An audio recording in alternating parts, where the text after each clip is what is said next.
All right. I don't know if any of you know, but there's a subset channel from Al Jazeera called 101 East, and this particular one that I'm going to talk about is the one that was released about a month ago on YouTube and other social media platforms. It the talks about Japan's growing social isolation issue that's happening there. And while they like to try to connect it with ADHD or some sort of social disorder or something like that, this is something I've been thinking about for quite some time, and it's not something that's just strictly Japanese. It's happening in South Korea. It's happening in the U.S. It's happening in Europe. It's happening in Africa, in South America, in Mexico, Central America, in Russia. It's a global phenomenon that's happening and it's taking place, and each place likes to put different things to it, like hikikomori in hikikomori in Japan, and then there's also some others dealing with really young kids, um, which could take off but they like to try to paint a an easy picture when it's far more dynamic than they like to put it in the U.S. and other. They call it being socially withdrawn uh, or escapism and so on and so forth. And in a way, escapism is more correct than not.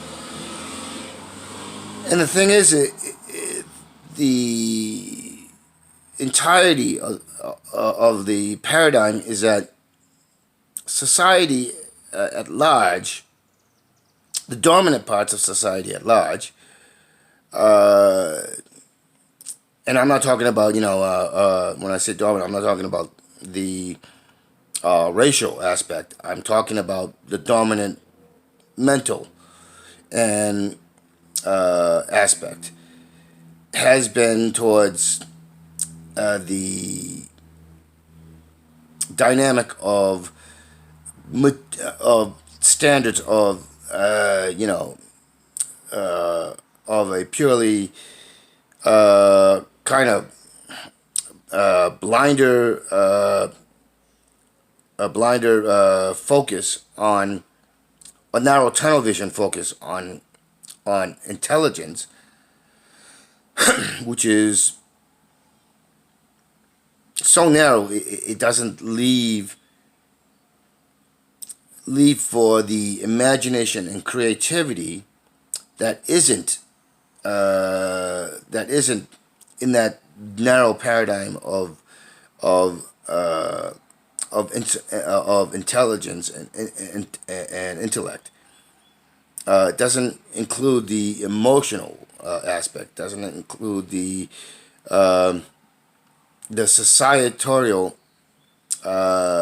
mandate, which is often artifice. It's artificial, and so it doesn't address all that. It doesn't also address how each generation is brought up and how each generation has been pushed into more of a narrow tunnel vision look at things, and it has been geared towards this materialistic and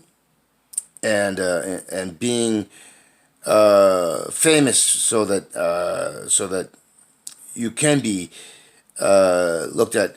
You can get some sort of materialistic gain, whether it's fame or notoriety or with money, which also often means fame, or this idea of social leadership, or this being termed experts, or any number of ways. And that all of that has brought on deleterious effects on the on the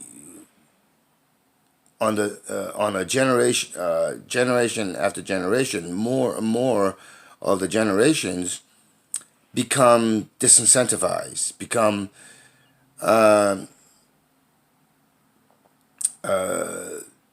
start to see the fallacy and the lies and the very fake engineered and manuscripted way we're supposed to act, because a lot of us can see this. We may not be able to put it into words. We may not be able to articulate it at this particular point in time. And this is where the depression and suicide and all the things that society at large will say, well, no, that is horrible, and so on and so forth. But they won't make they won't take any effort to actually look at it and try to understand it and try to see the greater framework that causes it. I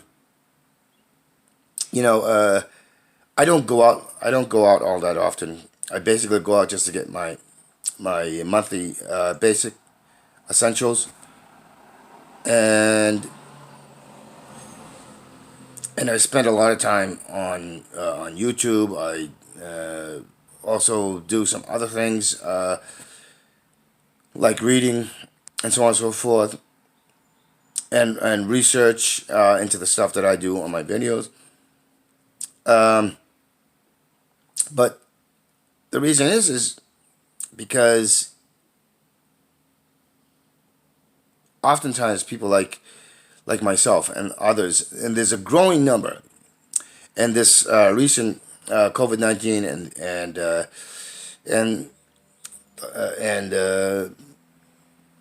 and like from 2016, well, actually even before 2016, it's accelerated this. And one thing that gives a clue is the animation industry into this, because there's a commonality within a lot of animation, and even with mainstream, even with some of the mainstream movies and TV shows, you can start to see this repeated. And so we have to understand it's an artifice of this existence that we like to call society and living. When it is an existence, it's a static existence that's oftentimes going back, not forward. And this is what's causing the rise in suicide, which is what's causing the rise in depression, which is what's causing the rise in anger and looking for outlets to express that anger. And oftentimes it's not fleshed out. There's confusion, but it can't be articulated properly by a lot of people. And so that's why we also have the rise in right wing. And this is always the case. But capitalism and the societies that capitalism has engineered and built up is what is causing this, and how that has dominated not just not just in the 1% or even the 10%, but it has dominated into the lower classes, the so-called supposed classes of people, and it has no, there is no racial, uh, divergence. Yeah, it's a dangerous virus, mental, social, and emotional breakdown that is causing a lot of this, and that's because once again we've accepted a truth which is not a truth, a reality that's not a reality, and we've had to suppress. Many of us have had to suppress. Uh, I think less so for people like me, uh, because we see, uh, and even people like me, there's a smaller number who have actually come to a rational, logical, and reality based truth, and and that's the direction I've taken. I may be technically a shut in, and so on and so forth, but I've come to understand the greater, wider picture, and so it's a tragedy because there's a lot of people like me who have a lot to offer, but we feel we can't contribute because the greater society doesn't want to hear it, or is not willing to hear it, uh, doesn't want to give a chance, or is not willing to give a chance. It's it's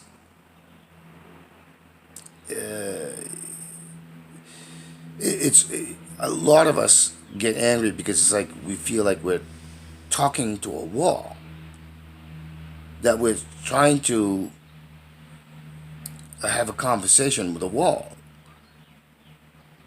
and this is why we hear so much about bullying, about why we're hearing about school shootings, why we're hearing about so many of the horrors that happen. It's because too many of us have either bought into this manufactured, engineered, societal value system, which even those who are who have bought into it can see so many things that are wrong, but we don't know how to. They don't know how to think a way out of it. It's and basically that's a paper bag. It's a paper bag we could punch or poke a hole right through, but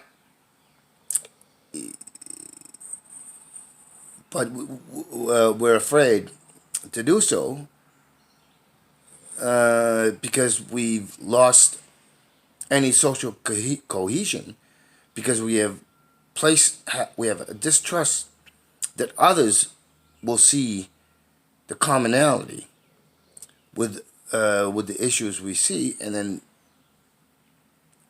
so that distrust has become the center for not doing, for not going forward. The acceptance that a few can strong arm the rest of us, and we call out. We can go on YouTube or other social media and call out, but we don't feel there's an avenue. Uh,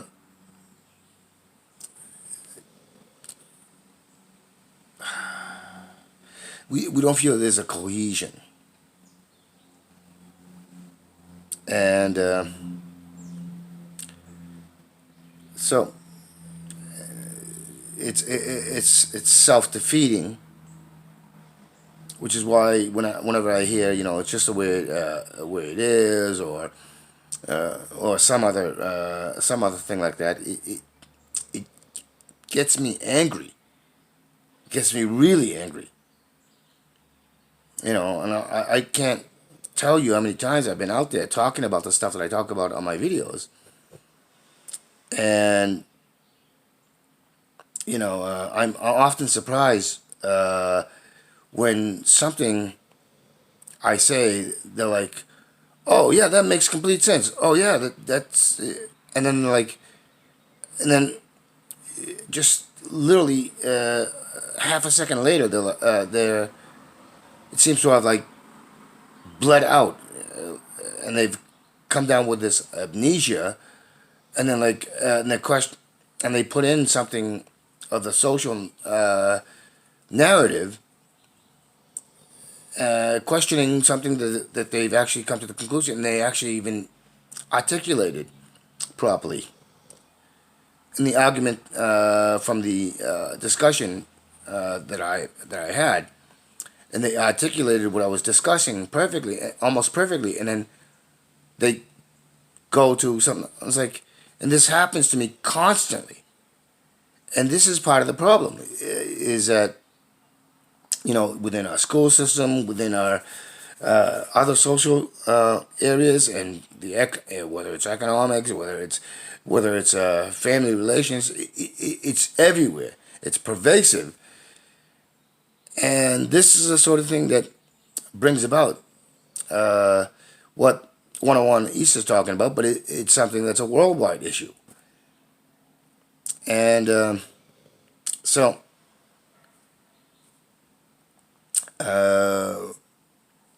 I just have to say that it's something to think about, and something to try to encompass within ourselves to get a better understanding, and then think of ways, and really think of ways, and not just come up with, oh, that's not, no, really work it out. That's what I do. Like I might think I have a solution for something when I'm listening to something or thinking about something, but I take that and then I try to work through with other things in society and everything else, and say, okay, all right, no, that doesn't completely work, so I have to work through this. Oh, but that's work through. Oh, and then what I do is I flesh it out. I try to flesh it out. Of course, oftentimes I can't put it in video because I have a tendency to jump around too fast in my mind to put out something coherent, or I forget. I do something fairly coherent, but then I forget to put in something. So, but that's the beginning. That's the work that we should all be doing, and then that way we have a better critical understanding and a framework to go by, and that's what I try to do. All right, thanks.